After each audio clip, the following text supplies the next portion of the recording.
वो एक प्लान किया हुआ मर्डर था। आर्यन की ये बात सुनते ही विहाना के पैरों तले जमीन खिसक गई। बारिश लगातार हो रही थी, लेकिन उस पल दोनों के बीच सिर्फ खामोशी थी। डरावना सच। विहाना कांपती आवाज में बोली, मर्डर? लेकिन कौन करेगा ऐसा? आर्यन ने चारों तरफ घबराकर देखा, जैसे कोई उनका पीछा कर रहा हो। फिर उसने धीरे से कहा, मेरे भाई एक बड़ी कंपनी में फाइनेंस हेड थे। उन्हें कंपनी के अंदर करोड़ों रुपए के फ्रॉड का पता चला था। विहाना की आंखें फैल गईं। उन्होंने सबूत इकट्ठा किए और पुलिस को बताने वाले थे, लेकिन उससे पहले ही आर्यन की आवाज भर आई। उनकी कार का एक्सीडेंट करवा दिया गया। आर्यन की आंखों के सामने फिर वही रात घूमने लगी। तेज बारिश, सुनसान हाईवे, उसके भाई की कार सड़क किनारे पलटी हुई थी।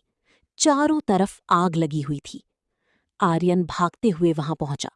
उसने कार का दरवाजा तोड़ने की कोशिश की, लेकिन तब तक बहुत देर हो चुकी थी। उसका भाई और भाभी दोनों मर चुके थे। सिर्फ एक छोटी बच्ची बची थी, जो रो रही थी। वो बच्ची थी आन्या। लेकिन तुम अचानक गायब क्यों हो गए? विहाना ने आंसू रोकते हुए पूछा। आर्यन कुछ पल चुप रहा, फिर बोला, क्योंकि अगले दिन मुझे धमकी मिली थी। अगर मैंने पुलिस के पास जाने की कोशिश की तो अगला नंबर आन्या का होगा। विहाना का दिल दहल गया। आर्यन बोला, मैं तुम्हें भी खतरे में नहीं डालना चाहता था, इसलिए बिना बताए चला गया। ये सच सुनकर विहाना रो पड़ी। उसे एहसास हुआ, जिस इंसान को वो धोखेबाज समझती रही, वो तो अकेले सब कुछ सह रहा था। 3 साल तक वो सिर्फ आन्या को बचाने के लिए जी रहा था। तभी आर्यन के फोन पर एक मैसेज आया। उसने स्क्रीन देखी और उसका चेहरा डर से सफेद पड़ गया। मैसेज में लिखा था, तुमने सच बताकर बहुत बड़ी गलती की है। अब अगली मौत विहाना की होगी। विहाना के हाथ कांपने लगे। ये कौन है? आर्यन तुरंत बोला, हमें यहां से अभी निकलना होगा। दोनों आन्या को लेकर भागने लगे। बारिश और तेज हो चुकी थी। पीछे एक काली एसयूवी उनका पीछा कर रही थी। सड़क पूरी खाली थी। आर्यन ने विहाना का हाथ कसकर पकड़ा। कुछ भी हो जाए, मेरा हाथ मत छोड़ना।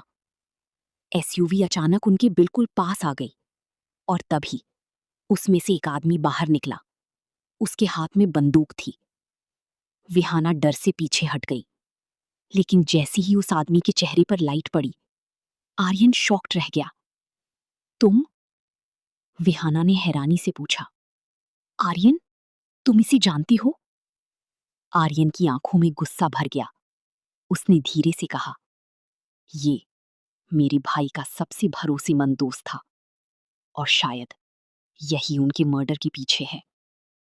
वो आदमी धीरे धीरे उनकी तरफ बढ़ा और मुस्कुराकर बोला, 3 साल तक छुपते रहे आर्यन, लेकिन अब तुम्हारी कहानी खत्म होने वाली है। ये जानने के लिए देखिए पार्ट 3।